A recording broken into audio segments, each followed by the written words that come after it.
Eu volto hoje ao tema da América Latina, porque é no subcontinente, entre os nossos vizinhos, principalmente naqueles vizinhos considerados chaves, que estará sendo decidido o nosso destino, não só o latino-americano, como principalmente o destino brasileiro, já que também vamos ter eleições em outubro de 2022, juntamente com a Colômbia em março, depois dos avanços já observados na Argentina, no México, ultimamente no Chile, na Bolívia, em Honduras, em Nicarágua, Venezuela, etc. Mas antes de mais nada, eu queria fazer um agradecimento e uma saudação especial à nossa pequena comunidade de mais de 38 mil inscritos neste canal do YouTube, onde tentamos fazer uma análise o mais próximo possível, coerente e consequente da nossa realidade. Muitos desses nossos companheiros têm feito comentários, não apenas elogiosos, alguns deles até muito críticos, mas sempre dando a sua colaboração e inclusive enriquecendo o nosso material feito quase todo dia aqui pelo canal. Então, muito obrigado, turma, e conte sempre com este amigo para levar adiante, não é?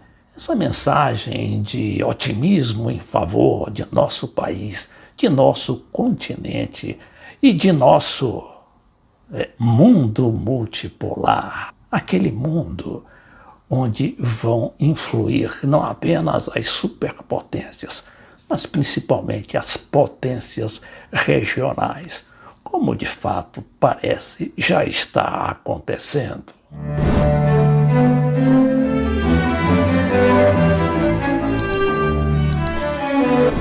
Hoje eu escolhi novamente a Colômbia para ser o nosso tema principal. Por quê?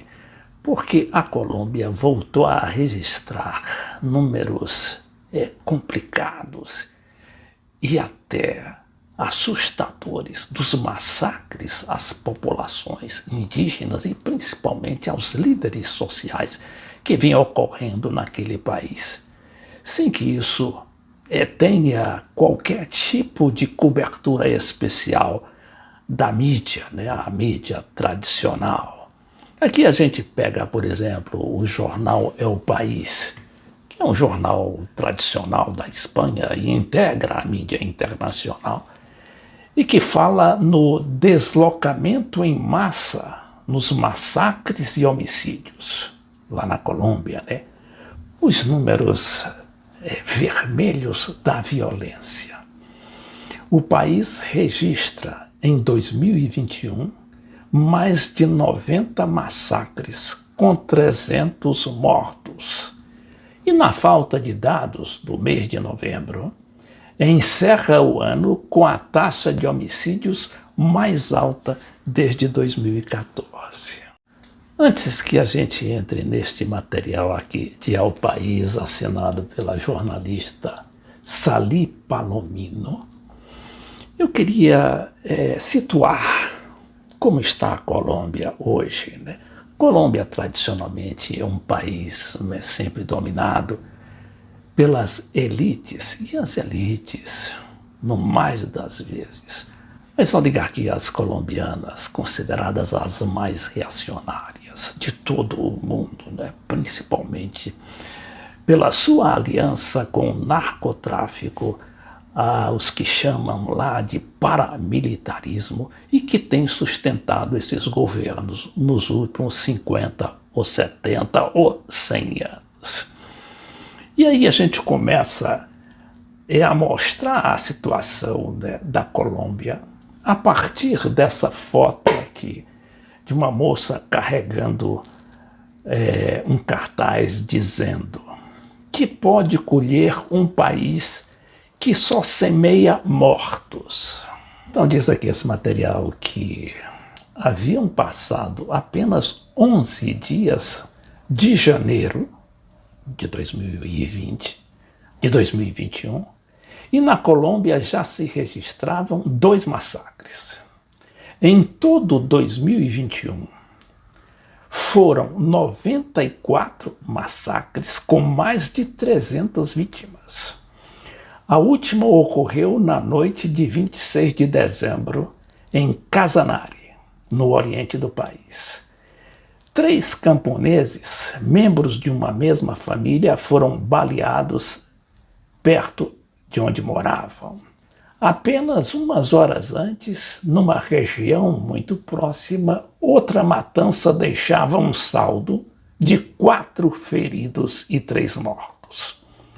Na tarde anterior, 25, um grupo armado irrompeu em uma localidade indígena do Puntamayo e assassinou 7 pessoas. A comunidade reporta que há outras tantas desaparecidas e que 35 famílias foram obrigadas a deslocar-se. Há 5 anos do acordo com as Farc, a Colômbia, todavia, não vive em paz.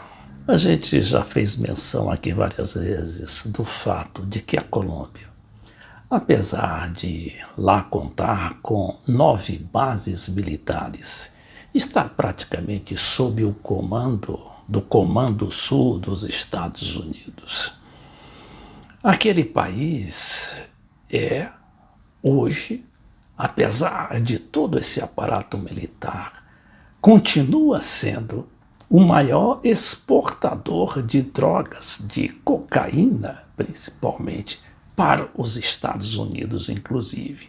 E aí a gente pergunta, para que tanto dinheiro, tantos militares e tantos armamentos para não conter praticamente nada? Não é porque dizem, aliás, dizem não, as estatísticas mostram que o índice de plantação de cocaína e também do transporte de cocaína para os Estados Unidos e para a Europa aumentou 2 ou 3 vezes nos últimos anos. Por causa disso, a Venezuela, não é, que sofre diretamente o cerco ali, militar inclusive, com várias operações de invasão de seu território ali na fronteira, a Venezuela resolveu partir para uma atuação mais para explicar ao mundo o que está ocorrendo ali no país vizinho. En la frontera por el estado Apure están entre los momentos de mayor tensión. Venezuela denunció que grupos armados irregulares de Colombia ejecutaron un ataque en esa entidad y fueron repelidos por el ejército venezolano. Isso aqui é desses ataques, né, dessas operações ali na fronteira, não é? Na fronteira com a Venezuela. Esta situación había sido denunciada previamente. Y aún así, nosotros denunciando lo que ocurría en Chinácota, dando coordenadas precisas de lo que ocurría allá en el norte de Santander, de lo que ocurría allá en Riohacha. Dábamos las coordenadas precisas y el gobierno colombiano se hizo los oídos sordos, completamente. Ele aqui é o general comandante das forças militares da Venezuela, dizendo que, apesar das denúncias formais que foram feitas, inclusive pela mídia, né, por parte do governo venezuelano, o governo colombiano se fez de surdo. En enero, las autoridades venezolanas habían alertado sobre movimientos irregulares en la zona que permitían prever el conflicto. Vimos que hay realmente un conflicto y básicamente empieza. Esse aqui é cientista político, não é? E documentarista e pesquisador chamado Daniel Quintero. Por las rutas del narcotráfico que quieren manejar estos grupos paramilitares. Ele diz que É o narcotráfico que controlam esses grupos paramilitares que fazem esse tipo de ataque. Porque, claro, o governo, legalmente, o governo oficialmente não se envolve naquelas operações, mas se servem daqueles grupos militares ou paramilitares para fazer o jogo sujo ali na fronteira. Rutas de narcotráfico que bueno, hacen vía, para nadie es un secreto que Colombia es uno de los primeros fabricantes de cocaína del mundo. Então diz que a Colômbia continua a ser um dos primeiros fabricantes de cocaína do mundo. Y pues los carteles más poderosos, el clan del... Além de ter os cartéis mais poderosos da região, o que é inexplicável. O que faz então aquelas bases militares americanas e a tal da DEA, que tem praticamente sede no país colombiano? Golfo, que es uno de los carteles más poderosos del planeta, que maneja por lo menos el 75%.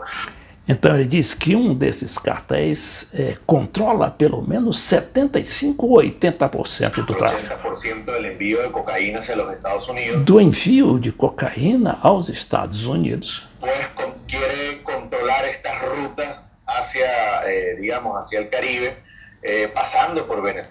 Então e a ruta compreende a Venezuela e o Caribe. A Venezuela até diz que este ano derrubou 50 aviões do narcotráfico. Venezuela. Para Quintero es evidente que las autoridades colombianas no hacen nada para controlar la situación, pues estos grupos logran llegar hasta la frontera con Venezuela. Otro hecho emblemático ocurrió en junio, cuando se registró un supuesto atentado terrorista en una brigada militar en Cúcuta. 36 personas resultaron heridas entonces. El ministro para la Defensa colombiano, Diego Molano, acusó a Venezuela de este hecho y de un atentado contra una aeronave del presidente Iván Duque. Até avião do presidente, que é possante avião, avião Black Hawk, lá, helicóptero, foi atingido pelo narcotráfico. O narcotráfico, quer dizer, numa operação contra o governo venezuelano, contra o governo colombiano, só que o governo colombiano resolveu culpar o Maduro. El entonces canciller venezolano Jorge Arreaza acusó a las autoridades colombianas de intentar ocultar la verdadera tragedia de su país, la violencia, grupos armados y narcotráfico. Apenas hace una semana llegamos de Colombia, estuvimos un mes en Bogotá. Ele diz, esse cidadão aqui, Daniel Quintero, que esteve há uma semana na Colômbia, Y el norte de Santander.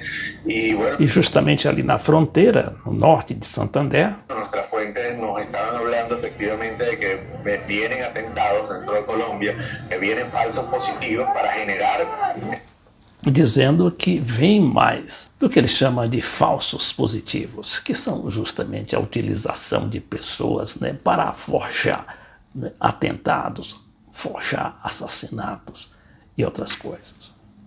El caos, no solamente culpar a Venezuela y tratar de generar un choque. Quer dizer, para isso, com o objetivo de gerar o caos na Venezuela, Entre las dos naciones, sino también generar las condiciones de posponer e também provocar as condições para adiar as eleições colombianas, marcadas para o dia 29 de março. A gente sabe que lá na Colômbia desponta como principal favorito, como Lula aqui no Brasil, o senador Gustavo Petro, ex-guerrilheiro, e hoje um homem muito integrado na vida política do país há mais de 30 anos, e que desponta com uma plataforma realmente de independência de todas essas injunções que fazem hoje da Colômbia um país praticamente prisioneiro das grandes potências ocidentais. Porque não esqueça que a Colômbia é o único país latino-americano que é filiado à OTAN, a Organização do Tratado do Atlântico Norte, ainda que nós, latino-americanos, não temos nada a ver com a OTAN. las elecciones para que el uribismo tenga un poco más de oxígeno. En septiembre, la Superintendencia de Sociedades de Colombia anuncia que intervendrá a la empresa venezolana Monómeros devido a...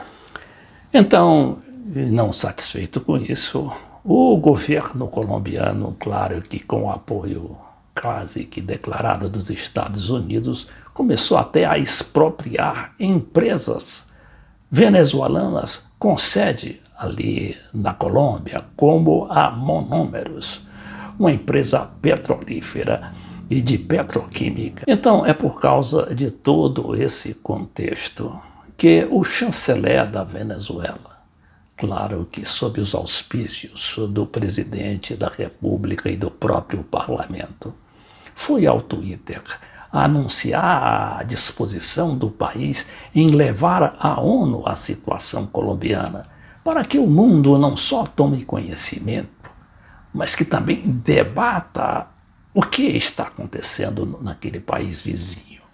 Então diz o chanceler Félix Plascencia: nosso país se põe à disposição das agências da ONU voltadas para coordenar uma resposta humanitária que ponha fim, de uma vez por todas, à aniquilação sistemática dos defensores dos direitos humanos por razões meramente políticas.